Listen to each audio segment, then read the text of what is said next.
Okay, so today we're going to dive into something that I think a lot of our listeners have probably been wondering about. Like what's going on in Bollywood? You know, Yeah. what is the future of the Hindi film industry? And this kind of was sparked by a conversation with Sohum Shah, who is Yes. the mind behind Tumbbad, which was that Oh, incredible, absolutely. just visually stunning, just a great film, Tumbbad, and also his new film, Crazy, which we'll get into a little bit later. Yes, you sent over a link to Sohum Shah on Ranveer Allahbadia's channel on YouTube. Yeah, it's a really interesting channel, by the way, if you haven't checked that It out. is very insightful. Yeah, yeah, really interesting conversations. And this one with Soham Shah is well, it's just such a candid and thoughtful like look into the inner workings of Bollywood from somebody who's very much embedded in it, and especially in kind of like the independent film scene. Yeah. So our mission today for you, the listener, is to kind of like cut through the noise Mm-hmm. and really try to understand the challenges and the potential of Bollywood cinema as it stands today and where it might be going. Yeah. We really want to move beyond those kind of like surface level narratives and hear from an independent filmmaker who's really walked a different path. Mm-hmm. um Soham's experience, especially with a film like Tumbbad and now Crazy, gives a valuable perspective that we don't often hear in the mainstream. Definitely. So let's just jump right in. Yeah. One of the most striking things that Soham says, which I think kind of gets at the heart of one of the problems that Bollywood is facing, is this idea of an echo chamber. And he very specifically talks about this limited Bandra to Juhu worldview. Yeah. And the fact that, there is a certain disconnect between this kind of like bubble Mm-hmm. and the greater Indian audience and their stories and the things that they want to see. Completely. So what were your thoughts when he started talking about this echo chamber? Well, what was fascinating about that is that he was saying that this geographic confinement from Bandra to Juhu, just geographically, Right. it makes it so they don't really understand the experiences and the stories of a lot of Indians because they are stuck in that bubble. Yeah. And, he connects this to the difficulty that Bollywood is having with creating new stars. And he points out that, actors are coming into the industry, they're very privileged, often don't know Hindi very well, and have no exposure to real India. Right. Real life in India that would make their performances feel authentic. And they haven't really lived, those lives. And so it's very difficult for them to Exactly. connect with the audience in that way. Yeah. He also, he then goes on to talk about the role of the producer, which I thought was really interesting. And, he talks about how there used to be these really passionate producers who were involved from the ground up Yeah. with a project. He talks about Celine Javed as an example of that, and Yeah. how, back then, producers were really a force. They really were involved in the whole process from the writing, Right. from the very, very beginning. Yeah. And there was this, Yeah. this like creative spirit involved in it. And then he talks about how now, directors will become producers after they have like a hit film. Yeah. And it creates this system where it's very risk averse because now, it's studio money that they're playing with. And it's not necessarily Right. about taking those creative chances anymore. It's about protecting the investment. Exactly. Yes. And he contrasts that with the South Indian film industry. And he says that down there, producers are still very actively involved and that they'll put in their own money. Mm-hmm. And that makes them more likely to embrace risk. Yeah, there's more passion involved there. Yeah, there's more passion involved. And that comes across on the screen. Exactly. There's something about that translates to the kinds of films they're making. Right. And then he also points out, talking about the audience, that audiences are complaining that content is very repetitive. Yeah. And they're hesitant to go to the theater and watch, something that feels genuinely new. It's like a 22. Yeah, it is. Yes. It is a catch-22 for the industry. It is. And, he really points out that this is because audiences have changed. Mhm. They've evolved, especially with the digital age and the rise of social media. Yeah. People are used to a certain authenticity, and they're not interested in the kind of Bollywood glamour that... Yeah, they're not buying it. Exactly. They're just not buying it. And he mentioned how, shows like Panchayat, which are really rooted and very real, are doing very well. Right. And he was also talking about how influencers connect with their audiences because they come across as authentic. So Yeah. it seems like Bollywood is struggling to adjust to this new expectation of authenticity. Yeah, and that kind of brings us to this other really important thing, which is the writing. Someone talks about this crisis of writing. in this system. Yeah, and he was very, very firm in his belief that writing is the foundation of film, Yeah. and he thinks that there's not enough done to nurture writers. Right. And that's ultimately what's impacting the quality of the stories. Right. And there's also this other problem, right, that the traditional film industry is facing, which is that social media has kind of become this breeding ground for young writers Yes. who are able to like put their stuff out there and have it seen and like start building an audience. Mm-hmm. Why wait, 5-10 years to try to break into Bollywood when you could just start creating on your own? Exactly. So yeah, it's a very interesting dynamic. Mm-hmm.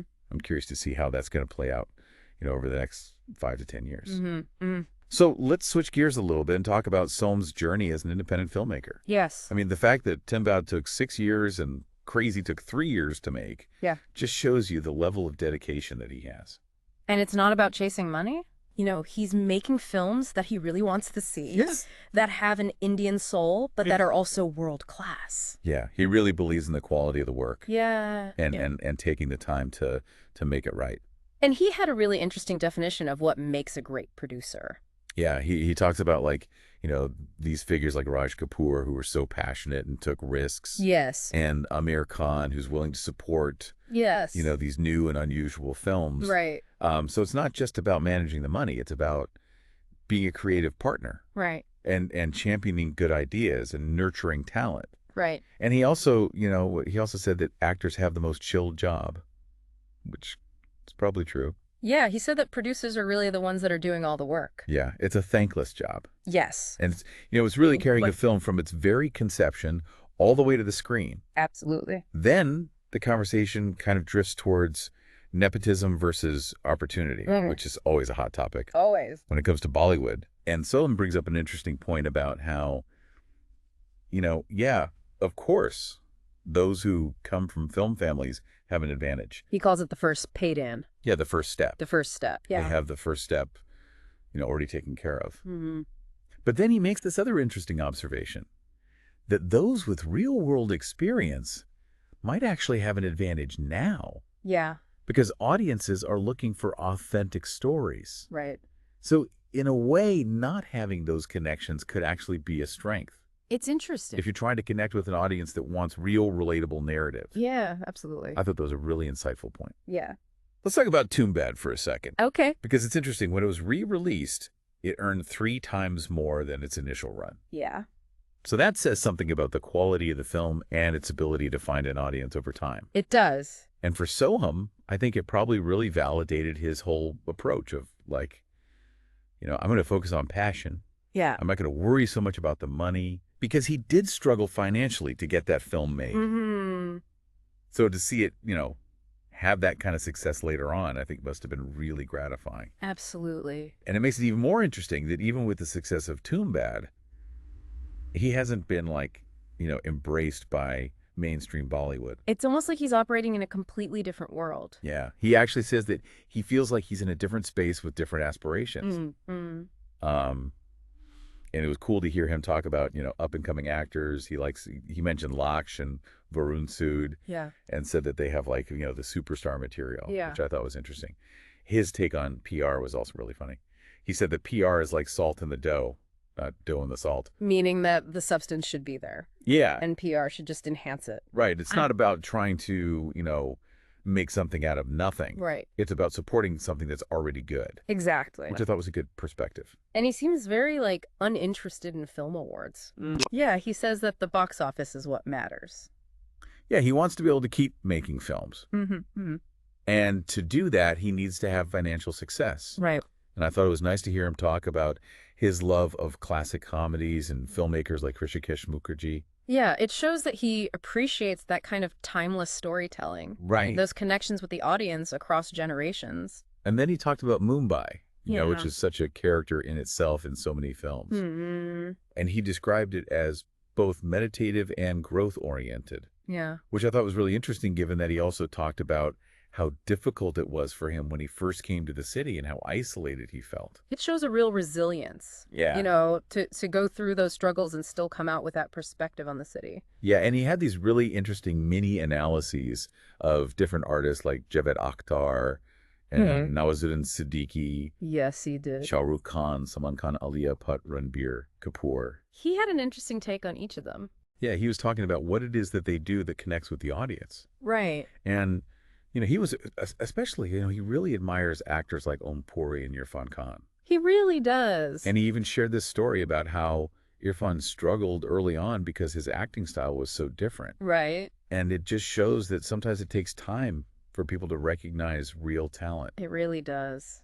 And then, of course, we have to talk about Anurag Kashyap because Sohum has so much respect for him. He does. As a director. He really respects his understanding of cinema and the way that he can bring out such great performances from his actors. And he credits Kashyap with opening doors for people who are outside of the traditional system and really helping to promote this kind of like more rooted and realistic style of storytelling in Bollywood. Right. Which is, it's giving a lot of hope to filmmakers who are, operating outside of those traditional structures. And he even talked about how some people perceive a darkness in Kashyap's work and that it might come from his own personal struggles. Right. Which, makes his storytelling even more powerful.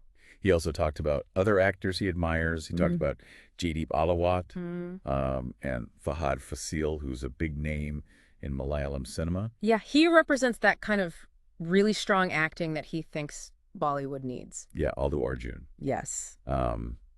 And of course, who can forget Amitabh Bachchan? He's unparalleled. Yeah, he's unparalleled. And he actually told this story about how, he's just so dedicated to his craft. And it just really emphasizes how much work goes into being at that level. Absolutely. Then he gave some foreign film recommendations, which I thought was great. Yes. He mentioned Amour, which is a French film, and The Separation, which is Iranian. And he talked about how important it is to watch world cinema. Yeah. To get different perspectives on life and relationships and how stories can be told. And Woody Allen, of course. Woody Allen, he likes Manhattan, Vicky Cristina Barcelona, and then, some other classics, Interstellar, The Godfather, Lost in Translation. A really good list. Yeah. So coming back to Bollywood and its future, he says that he wants to make films that are memorable, like Guru Dutt's films. Yes. And he seems really excited about Crazy because it's so different. Right. And he really emphasized that the audience has to support these new and unconventional films if they want to see them being made. Yeah, he talked about the film industry being cyclical. Right. And that new talent and new stories are always emerging. Right. And that we need an ecosystem that supports independent artists. Including agencies that represent them and give them opportunities. Right. And he also talked about the challenge of going from social media writing to long form writing. Yeah. Which is a very different skill set. It is. And he thinks that there needs to be more training and opportunity in that area. Absolutely. And then at the end, he gives us this little peek into Crazy. Yeah, he showed us the teaser and talked about this song they're doing with live action and VFX. Yeah. Which is very cool. Yeah, inspired by the Chakravarti from the Mahabharata. And he really makes this appeal to the listener to go and watch Crazy in theaters. Yes. And to support original filmmaking. Right. Which I think is really important. So to wrap all this up, yes, it seems like the Hindi film industry is at this really pivotal moment. There are all these challenges with reconnecting with the audience and creating new and authentic content. Right. But then you have these filmmakers like Sohum Shah, who are, really driven by their passion. And they have these unique visions. And I think they represent a really important force for change. Definitely. So for you, the listener who joined us today, seeking knowledge and those aha moments, we really hope that this conversation has given you kind of like a glimpse behind the scenes of what's happening in Bollywood. Yes. And provided you with a new perspective on, where it's going. And we'll leave you with this. Given all of these insights, what role do you, the audience, play in the future of Bollywood? What kind of films do you want to see made? That's something for you to think about until our next deep dive.